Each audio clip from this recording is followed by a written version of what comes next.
আসসালামু আলাইকুম রহমতুল্লাহ। আমি মোহাম্মদ আরিফুল ইসলাম, প্রভাষক, ইসলামিক স্টাডিজ বিভাগ, সপ্তম গণ বিজ্ঞপ্তিতে সুপারিশপ্রাপ্ত। সম্মানিত চাকরি প্রত্যাশী ভাই ও বোনেরা, আশা করছি আপনারা আল্লাহর রহমতে ভালো আছেন। আপনারা খুব উদ্বেগের সঙ্গে দিনাতিপাত করছেন। বেকারত্বের জীবন আসলে খুবই কঠিন জীবন। এই জীবনে মহান আল্লাহ রাব্বুল আলামিনের উপর ভরসা করার চেষ্টা করা ছাড়া আর কোনো কাজ নেই বা করার কিছুই থাকে না, চেষ্টা করতে হবে। তো প্রিয় চাকরি প্রত্যাশী ভাইয়েরা, আজকে যে বিষয় নিয়ে আপনাদের সঙ্গে কথা বলতে চাই সেটি হচ্ছে এনটিআরসি এর এই যে ১৯তম নিবন্ধন সার্কুলার প্রকাশ করবে, এই সার্কুলারে এ পর্যন্ত কতগুলো শূন্যপদ সংগ্রহ করতে পেরেছে বা তথ্য আ কেমন এসেছে সেটি আজকে জানিয়েছে একটি গণমাধ্যম। আজ ১২ এপ্রিল সর্বশেষ আ তথ্য মতে প্রায় আপনার ৫৭,০০০ এর কাছাকাছি শূন্য পদের চাহিদা ইতিমধ্যে প্রতিষ্ঠান প্রধানরা দিয়েছেন এবং আরো ৩ দিন এই চাহিদা দেয়ার সময় বৃদ্ধি করে দিয়েছে এনটিআরসি কর্তৃপক্ষ।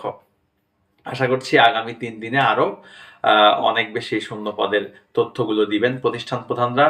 একই সাথে এই শূন্য পদের সংখ্যা ৭০,০০০ প্লাস ছাড়িয়ে যাওয়ার একটা সম্ভাবনা রয়েছে। তো প্রিয় চাকরি প্রত্যাশী ভাইয়েরা, যে বিষয়টি আপনাদেরকে বলবো, এখন এই মুহূর্তে জোরে সোরে প্রস্তুতি শুরু করতে হবে।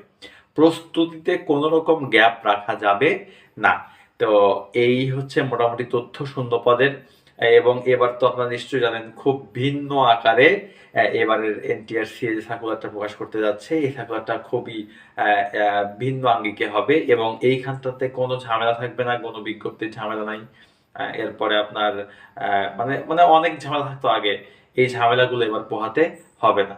আগে যেমন একটা সার্কুলার হইতো, সার্কুলারে পরীক্ষা দিত, দিয়ে একটা সনদ অর্জন করতো, এরপরে আবার পাবলিক সার্কুলার হইতো, ওই সার্কুলারে আবার অ্যাপ্লাই করে এরপরে আপনাকে কি করতে হইতো, একটা প্রতিষ্ঠানের সুপারিশ পেতে হইতো। এবারের এই ঝামেলাটা একেবারেই নেই। তো এই জন্য আপনারা খুব সৌভাগ্যবান ইনশাল্লাহ। আপনারা ভালোভাবে প্রস্তুতি নেন। কামিয়াব করার মালিক লিল্লাহি মুলকুস সামাওয়াতি ওয়াল আরদ, যিনি আসমান এবং জমিনের একচ্ছত্র অধিপতি। তার উপর ভরসা রাখবেন, তার কাছে চাইবেন, দোয়া করবেন, ইনশাল্লাহ আপনাদেরকে সফলতা মুখ দেখাবেন মহান মালিক, এবং চেষ্টা তো অব্যাহত রাখতেই হবে। সবাই ভালো থাকবেন এবং আমি আপনাদেরকে এনটিআরসি সংক্রান্ত সকল তথ্য আপডেট করে থাকবো ইনশাআল্লাহ। আসসালামু আলাইকুম ওয়া রাহমাতুল্লাহ।